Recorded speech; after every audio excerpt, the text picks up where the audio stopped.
नमस्कार। आज की इस विशेष चर्चा में स्वागत है। आज हम गोता लगा रहे हैं श्रीमद् भगवद गीता के 18वें अध्याय में, जिसे मोक्ष संन्यास योग भी कहते हैं। नमस्कार।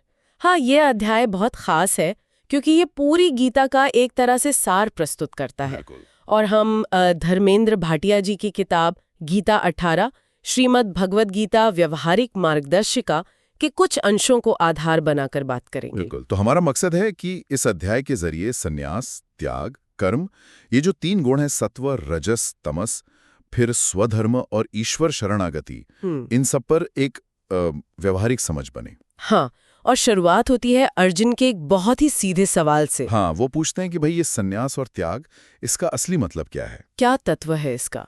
श्री कृष्ण पहले उस समय जो अलग अलग विचार थे वो बताते हैं। सही कहा। उस समय कई मत थे। कुछ पंडित मानते थे कि जो काम्य कर्म है, मतलब इच्छा से किए जाने वाले कर्म, उनको छोड़ना ही संन्यास है। अच्छा।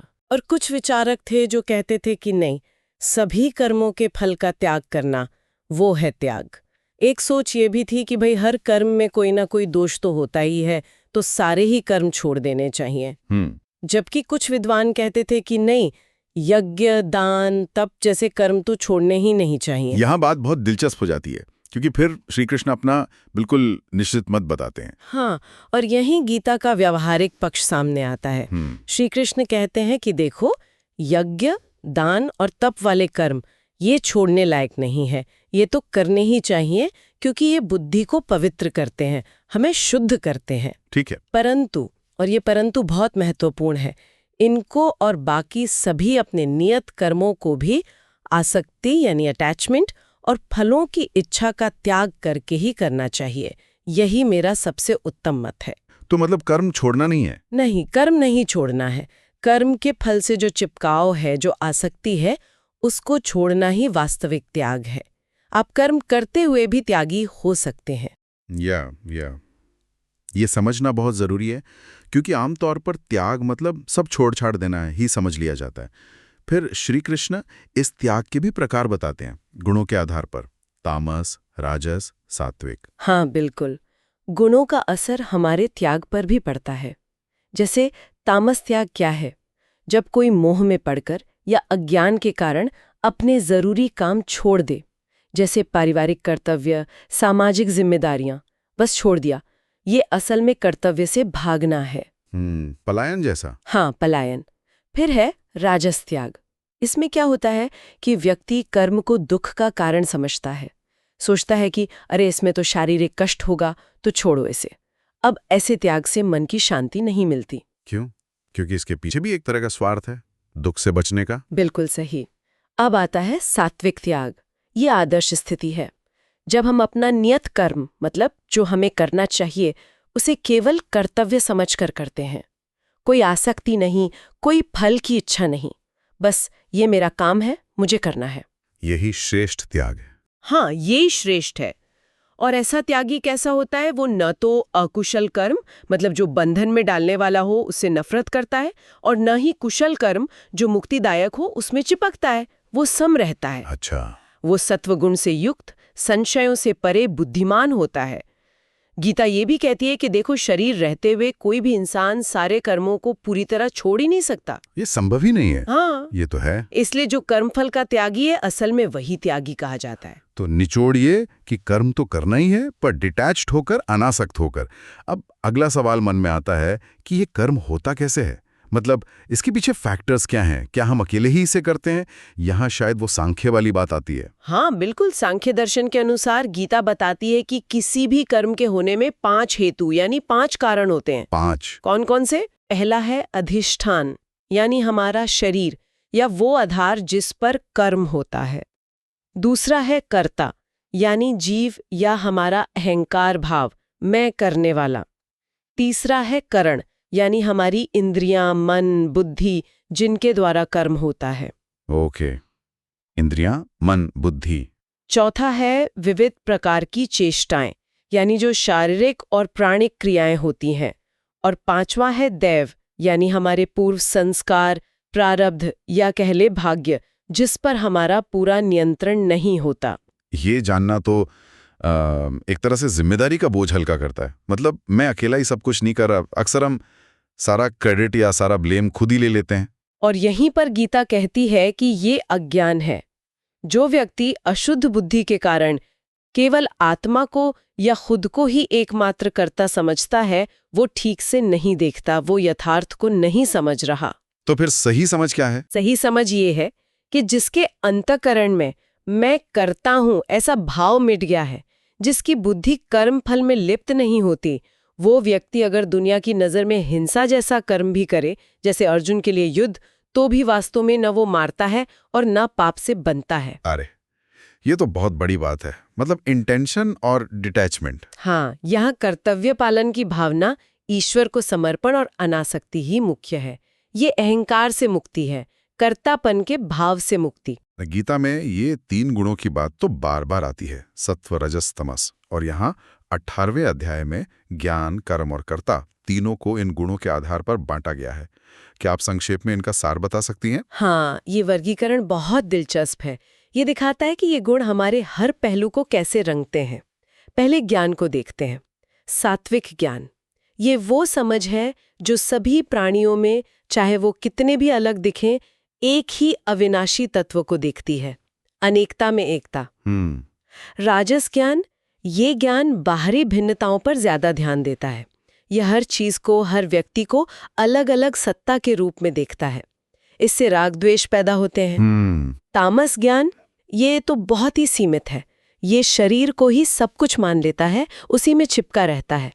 ये अविवेकी, तुच्छ सोच है, वास्तविकता से बहुत दूर। और कर्म पर इन गुणों का क्या असर होता है? सात्विक कर्म कैसा होगा, राजस कैसा? कर्म के स्तर पर देखिए। सात्विक कर्म, ये वो कर्म है जो आपका नियत कर्तव्य है, जिसे आप बिना अहंकार, बिना राग द्वेष और बिना फल की इच्छा के करते हैं, बस कर्तव्य समझकर। राजस कर्म, इसमें बहुत परिश्रम होता है, फल की तीव्र इच्छा होती है और मैंने किया, ये अहंकार का भाव बहुत होता है। तामस कर्म, ये बिना सोचे समझे शुरू किया जाता है, न परिणाम का विचार, न अपनी क्षमता का, न दूसरों पर क्या असर होगा इसका, बस अज्ञानवश शुरू कर दिया। और फिर कर्ता यानी कर्म करने वाला व्यक्ति, उस पर भी इन गुणों का असर होगा। हाँ, बिल्कुल। गुणों के हिसाब से कर्ता भी 3 तरह के हो जाते हैं। सात्विक कर्ता, वो आसक्ति और अहंकार से मुक्त होता है, उसमें धैर्य और उत्साह होता है। सफलता मिले या असफलता, वो ज्यादा विचलित नहीं होता, सम रहता है। राजस कर्ता, ये बहुत रागी होता है, मतलब अटैच्ड, कर्म के फल का बहुत इच्छुक, लोभी, कभी कभी हिंसक भी हो सकता है और छोटी छोटी बातों पर बहुत खुश या दुखी हो जाता है। तामस कर्ता, ये अयुक्त होता है, मतलब डिसिप्लिन नहीं होता, घमंडी, आलसी, दूसरों का बुरा सोचने वाला और काम को टालने वाला, जिसे दीर्घ सूत्री कहते हैं। ये विश्लेषण तो हमारी बुद्धि और धृति पर भी लागू होता है। धृति मतलब धारण शक्ति या संकल्प। हाँ, धृति मतलब स्टेडफास्टनेस, संकल्प शक्ति, निश्चय। तो बुद्धि भी 3 तरह की है। हाँ, धृति मतलब स्टेडफास्टनेस, संकल्प शक्ति, निश्चय। तो बुद्धि भी 3 तरह की है। सात्विकी बुद्धि साफ साफ जानती है कि क्या करना चाहिए, क्या नहीं, क्या धर्म है, क्या अधर्म, क्या बंधन है, क्या मोक्ष। हाँ, धृति मतलब स्टेडफास्टनेस, संकल्प शक्ति, निश्चय। तो बुद्धि भी 3 तरह की है। राजसी बुद्धि धर्म, अधर्म, कर्तव्य, अकर्तव्य में कंफ्यूज रहती है, ठीक से निर्णय नहीं ले पाती क्योंकि स्वार्थ आड़े आ जाता है। हाँ, धृति मतलब स्टेडफास्टनेस, संकल्प शक्ति, निश्चय। तो बुद्धि भी 3 तरह की है। तामसी बुद्धि तो अधर्म को ही धर्म समझ बैठती है, सब कुछ उल्टा ही समझती है। और धृति, संकल्प शक्ति, धृति भी 3 तरह की। धृति भी 3 तरह की। सात्विकी धृति वो है जो योग के अभ्यास से मन, प्राण और इंद्रियों को वश में रखती है, अपने लक्ष्य पर अटल रहती है। धृति भी 3 तरह की। राजसी धृति वो है जिससे मनुष्य फल की इच्छा से धर्म, अर्थ और काम में पूरी शक्ति से लगा रहता है। धृति भी 3 तरह की। और तामसी धृति वो है जिसके कारण व्यक्ति नींद, डर, चिंता, दुख और घमंड, इन चीजों को छोड़ ही नहीं पाता, इन्हीं में फंसा रहता है। और अंत में सुख, ये शायद हम सबके लिए सबसे ज्यादा प्रासंगिक है। सुख भी 3 तरह का। हाँ, और ये जानना बहुत जरूरी है कि हम किस तरह के सुख के पीछे भाग रहे हैं। सात्विक सुख ये अभ्यास से मिलता है, लगन से मिलता है। शुरू में हो सकता है जहर जैसा कड़वा लगे, जैसे पढ़ाई करना या कोई अनुशासन का पालन करना। हाँ, मुश्किल लगता है शुरू में। हाँ, पर अंत में ये अमृत जैसा होता है। ये दुखों का अंत करता है। ये आत्मा की शांति से, आत्मबुद्धि के प्रसाद से मिलता है। राजस सुख ये इंद्रियों और उनके विषयों के मिलने से होता है। जैसे कुछ अच्छा खा लिया, कुछ देख लिया, शुरू में अमृत जैसा लगता है, वाह क्या मजा आया। हाँ, इंस्टेंट ग्रेटिफिकेशन। बिल्कुल, पर इसका अंत विष जैसा होता है। क्यों? क्योंकि ये और ज्यादा इच्छाएं और ज्यादा अतृप्ति पैदा करता है। ये हमें बांधता है। तामस सुख ये तो नींद, आलस और प्रमाद यानी कर्तव्य में लापरवाही उससे मिलता है। ये शुरू में भी मोह में डालता है और अंत में भी आत्मा को मोहित करता है, अज्ञान बढ़ाता है। ये विश्लेषण तो वाकई आंखें खोलने वाला है। अपने रोजमर्रा के अनुभवों को हम इन गुणों के चश्मे से देख सकते हैं। अच्छा, अब गीता के एक और बहुत महत्वपूर्ण और कभी-कभी विवादित सिद्धांत पर आते हैं, स्वकर्म। अध्याय में कहा गया है कि ब्राह्मण, क्षत्रिय, वैश्य, शूद्र इनके कर्म इनके स्वभाव से उत्पन्न गुणों से बटे हुए हैं। कई लोग इसे जन्म आधारित जाति व्यवस्था से जोड़ देते हैं। क्या गीता का यही मतलब है? ये एक बहुत ही आम गलतफहमी है। देखिए, गीता यहाँ जन्म की बात नहीं कर रही। वो व्यक्ति के स्वाभाविक गुण और रुचि, जिसे अंग्रेजी में एप्टीट्यूड कह सकते हैं, उसकी बात कर रही है। सत्व, रज, तम इन गुणों का जो मिश्रण हम सब में है, उससे हर एक का एक नेचुरल टेंडेंसी, एक स्वाभाविक रुझान बनता है। अच्छा, कैसे? जैसे किसी में ज्ञान, विचार, शांति की प्रधानता है, वो सात्विक गुण है, तो ब्राह्मण स्वभाव कहा। किसी में शौर्य, नेतृत्व, रक्षा करने का भाव है, वो रजस प्रधान है, तो क्षत्रिय स्वभाव। किसी में व्यापार, व्यवस्था, कृषि का कौशल है, रजस तमस का मिश्रण, तो वैश्य स्वभाव। और किसी में सेवा, सहायता, शारीरिक श्रम की प्रवृत्ति है, तमस प्रधान, तो शूद्र स्वभाव। ये कोई फिक्स जातियां नहीं है। तो ये एक तरह से गुणों पर आधारित कार्य विभाजन है, व्यक्ति के नेचर के हिसाब से। हाँ, बिल्कुल। व्यक्ति की आंतरिक प्रकृति के अनुसार उसके लिए कौन सा कर्म स्वाभाविक है, ये उसका स्वधर्म है। इसे आज के ज़माने में आप किसी भी प्रोफेशन या काम से जोड़कर देख सकते हैं। आपकी नेचर क्या है, आपका स्वाभाविक रुझान किधर है। और अपने स्वभाव के अनुसार कर्म करना यानी स्वधर्म का पालन करना इतना महत्वपूर्ण क्यों बताया गया है? क्योंकि गीता कहती है कि अपने अपने स्वाभाविक कर्म में तत्परता से लगे रहकर ही मनुष्य परम सिद्धि यानी ईश्वर प्राप्ति तक पहुंच सकता है। अच्छा, मतलब अपने काम से ही? हाँ, श्लोक 46 कहता है कि जिस ईश्वर से सब प्राणी पैदा हुए हैं, जिससे ये सारा संसार फैला हुआ है, उसी ईश्वर की अपने स्वाभाविक कर्मों द्वारा पूजा करके मनुष्य सिद्धि पाता है। वाह, कर्म ही पूजा है, सचमुच। बिल्कुल। इसीलिए आगे कहा है कि दूसरे का धर्म यानी कर्म कितना भी अच्छा क्यों ना लगे, उसे अपनाने से बेहतर है अपना स्वधर्म, भले ही उसमें कुछ कमी दिखती हो। अपने स्वभाव से तय कर्म को करते हुए मनुष्य पाप को प्राप्त नहीं होता। यहाँ तक कि अगर उसमें कुछ दोष दिखे भी? हाँ, श्लोक 48 कहता है कि सहज कर्म को यानी जो आपके स्वभाव के अनुसार है, उसे दोषयुक्त होने पर भी नहीं त्यागना चाहिए, क्योंकि जैसे धुएं से अग्नि ढकी रहती है, वैसे ही सभी कर्म किसी न किसी दोष से आवृत होते ही हैं। कोई भी कर्म परफेक्ट नहीं है। तो बस अपना स्वाभाविक काम करते रहो, ईश्वर को अर्पण करके। हाँ, अनासक्त भाव से। यही कर्मयोग का सार है। अध्याय में इसके बाद ज्ञान योग की ऊंची अवस्था का भी वर्णन है, जिसे नैष्कर्म्य सिद्धि कहा गया है। मतलब कर्म करते हुए भी कर्म बंधन से पूरी तरह मुक्त हो जाना। उसके लिए तो बड़ी साधना चली होगी। हाँ, उसके लिए विशुद्ध बुद्धि, वैराग्य, इंद्रियों पर पूरा कंट्रोल, अहंकार का पूरी तरह त्याग, ये सब बताया गया है। ऐसा योगी ब्रह्म में स्थित हो जाता है, सब में संभाव रखता हुआ ईश्वर की पराभक्ति को पाता है और ईश्वर के असली स्वरूप को जानकर उनमें लीन हो जाता है। ये ज्ञान मार्ग तो सुनने में काफी कठिन लग रहा है, शायद सबके लिए आसान ना हो। क्या श्री कृष्ण कोई और ज्यादा सरल रास्ता भी बताते हैं? हाँ, और यही गीता की महानता और करुणा दिखती है। ज्ञान मार्ग की ऊंचाइयां बताने के बाद वो तुरंत एक ज्यादा सुलभ मार्ग बताते हैं। वो कहते हैं कि जो भक्त केवल मेरा आश्रय लेता है, वो सब कर्म करता हुआ भी मेरी कृपा से उस शाश्वत अविनाशी पद को पा लेता है। ये भक्ति का शरणागति का मार्ग है। हाँ, शरणागति, सरेंडर। तो इसका तरीका क्या है? कैसे करें शरणागति? श्री कृष्ण कहते हैं सारे कर्मों को मन से मुझ में अर्पित कर दो, मतलब mentally surrender all actions to me. समत्व बुद्धि का आश्रय लेकर मेरे परायण हो जाओ और लगातार अपना चित्त मुझ में लगाए रखो। और इसका परिणाम, ऐसा करने से तुम मेरी कृपा से सारे संकटों को, सारी बाधाओं को पार कर जाओगे।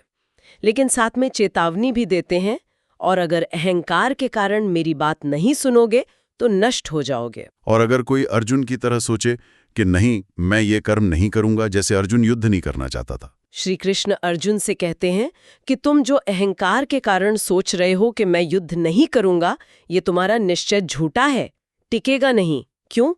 क्योंकि तुम्हारा क्षत्रिय स्वभाव, तुम्हारी प्रकृति तुम्हें मजबूर करके युद्ध में लगा ही देगी।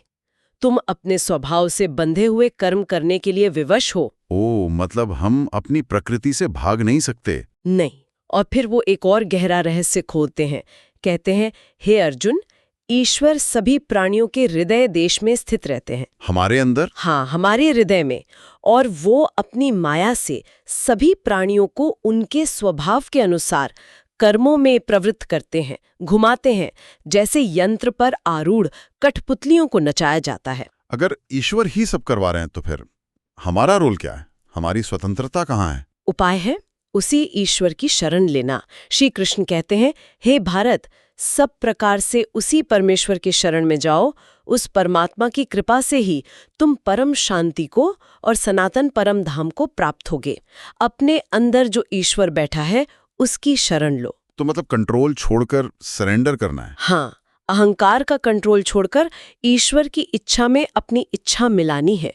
इसके बाद श्री कृष्ण अर्जुन को एक तरह की स्वतंत्रता देते हैं। हाँ, वो कहते हैं कि मैंने तुम्हें ये गुह्य से भी गुह्य ज्ञान बता दिया, अब तुम इस पर पूरी तरह विचार करो और फिर जैसा चाहो वैसा करो। ये दिखाता है कि ईश्वर हमें मजबूर नहीं करते, वो रास्ता दिखाते हैं। निर्णय हमारा है, लेकिन क्योंकि अर्जुन उन्हें बहुत प्रिय है, वो फिर से अपना सबसे परम, सबसे गोपनीय वचन कहते हैं। वो क्या है? वो कहते हैं, मन मना भव मद भक्तो मद्याजी मां नमस्कुरु।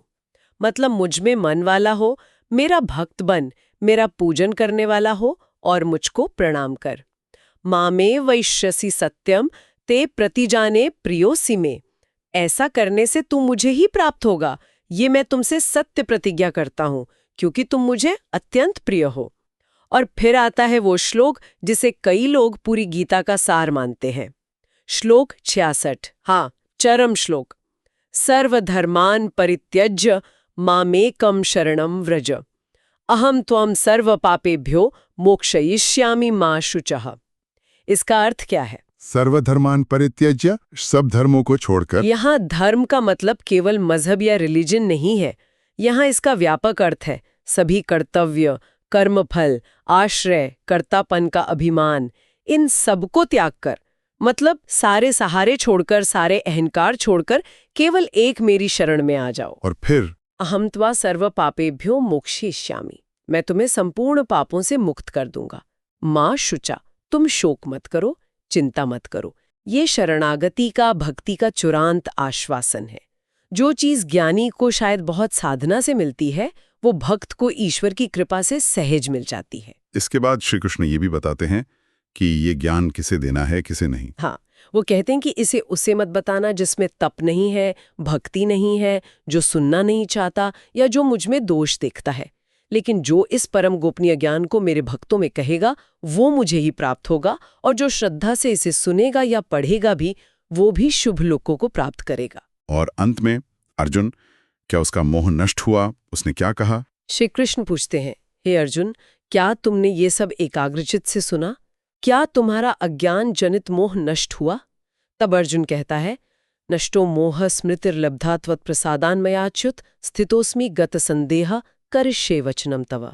वाह, मतलब हे अच्युत, आपकी कृपा से मेरा मोह नष्ट हो गया है, मुझे अपनी स्वरूप की स्मृति वापस मिल गई है, मैं संशय रहित होकर स्थित हूं, अब मैं आपकी आज्ञा का पालन करूंगा। उसका भ्रम मिट गया और वो युद्ध के लिए, अपने कर्तव्य पालन के लिए तैयार हो गया। और ये सब सुना रहे हैं संजय, उनका क्या अनुभव रहा? संजय, जिन्हें व्यास जी ने दिव्य दृष्टि दी थी, वो धृतराष्ट्र से कहते हैं कि मैंने भगवान श्री कृष्ण और अर्जुन के इस अद्भुत रोंगटे खड़े कर देने वाले संवाद को सुना। वो कहते हैं कि श्री कृष्ण के उस विश्व रूप को याद कर करके मैं बार बार हर्षित हो रहा हूँ। और अंत में वो अपना निष्कर्ष बताते हैं ना। हाँ, वो धृतराष्ट्र के मूल प्रश्न का एक तरह से जवाब देते हुए कहते हैं, यत्र योगेश्वरः कृष्णो यत्र पार्थो धनुर्धरः तत्र श्रीर विजयो भूतिर ध्रुवा नीतिर मतिर मम। अर्थात जहाँ योग के स्वामी भगवान श्री कृष्ण है और जहाँ गांडीव धनुषधारी अर्जुन है, वहीं पर श्री यानी ऐश्वर्य, विजय विभूति यानी अलौकिक शक्ति और अचल नीति है। ऐसा मेरा मत है। मतलब सफलता निश्चित है जहाँ ईश्वर का मार्गदर्शन और भक्त का पुरुषार्थ दोनों साथ हों। तो इस पूरी गहन चर्चा का सार हम क्या निकाल सकते हैं? यही कि गीता का 18वां अध्याय हमें कर्म छोड़ने को नहीं, बल्कि कर्म करते हुए फल और आसक्ति छोड़ने को कहता है। बिल्कुल, ये स्वधर्म पालन को ही ईश्वर की पूजा मानने और अगर ज्ञान मार्ग कठिन लगे तो शरणागति के सरल भक्तिपूर्ण मार्ग को अपनाने की प्रेरणा देता है। ये कर्म, ज्ञान और भक्ति का एक अद्भुत संगम है। और ये हमें सिखाता है कि इस भागदौड़ भरी जिंदगी में भी अपने स्वाभाविक काम को, अपने स्वधर्म को ईश्वर को समर्पित करके बिना अटैचमेंट के कैसे जिया जाए। हाँ, और यहाँ सोचने वाली बात यह है कि आज के इस जटिल समय में हम अपने स्वधर्म को कैसे पहचाने।